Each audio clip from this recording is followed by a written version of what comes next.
future is now. Ladies and gentlemen, Cheryl Cran, get her up here, guys. She is a rock star.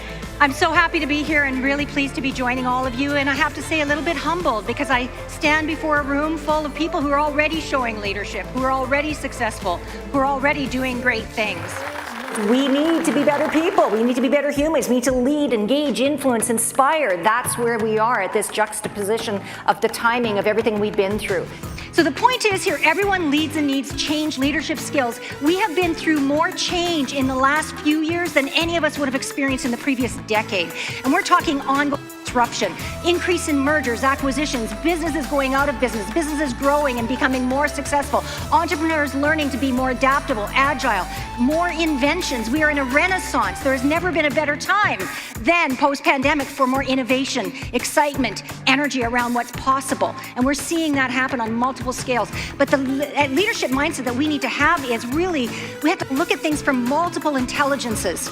Harvard Business Review a few years ago said that a lot of leaders used to focus on IQ. He or she that was the most intelligent, had the highest IQ, was the most valuable. No, not true. There are actually multiple intelligences that every single one of you in this room has that you bring to play for your success. And what we want to do is leverage multiple intelligences so that we can increase our ability to do what we do at the highest level possible. Some political events, we can also see it as a necessary stage of transition towards creating a new future. And if we start to look at it that way, we get less depressed and less frustrated and less reactive, and we get more proactive and more elevated and more motivated and more empowered. Well, there'll be some polling in my presentation, so you'll need your phones ready. Point your camera at the QR code. I'll guide you as we get there.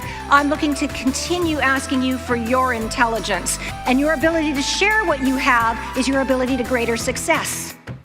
And then lastly, future, creative people, results, 17% of you. One of the opportunities for leaders in today's market, and remember, everyone's a leader. She was recognized as the #1 influencer by Onalytica when it comes to talking about this topic. What does the future of work look like? What we want to get to as far as creating the future is we individually, and I really passionately believe this, that the future is created by us as individuals, and as we make change, as we progress, as we evolve, then we're evolving others. The future is now.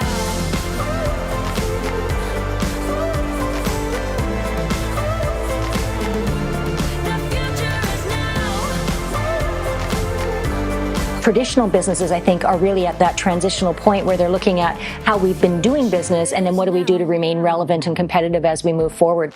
If that's the case, then we have to look at ourselves. We have to shine the mirror, look at the reflection and say, okay, what am I doing to contribute to that future? I feel like leaders today have to be psychologists in many ways, understanding people at the highest level possible, understanding their generation, understanding their gender, understanding their culture, understanding their work style, and not pushing up against it, but seeing it as an opportunity for us to all learn from each other and to grow. Most of us think that we have a positive mindset. Most of us think that we're agile, and that's true. And as masters of what we do, we want to continually improve. That continuous improvement piece is what energizes me. It's what keeps me going. It's what all of us live for, is that growth and learning. And that's what the current conditions are forcing us all to do. Learn, grow, share, collaborate, and develop ourselves to the next level. If you're in the share zone, like if you've elevated your mindset, if you've self-resourced yourself so that you're flexible and pliable and adaptable and you don't get rattled very easily and you're more responsive than you are reactive, then you are firmly in the share zone. How you know you're in the share zone most of the time is you feel actually what we call positive stress.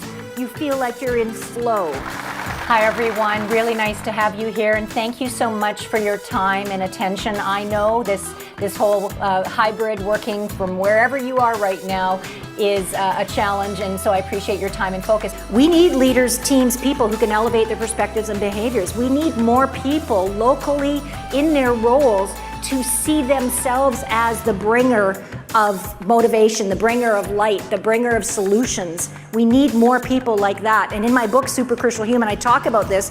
The next needs you. It needs us to be better humans. I love Maya Angelou's quote, know better, be better, do better. That's my mantra. It's like everything we do, if I'm learning and growing and evolving and I'm holding myself accountable, then I'm feeling really, really optimistic about the future.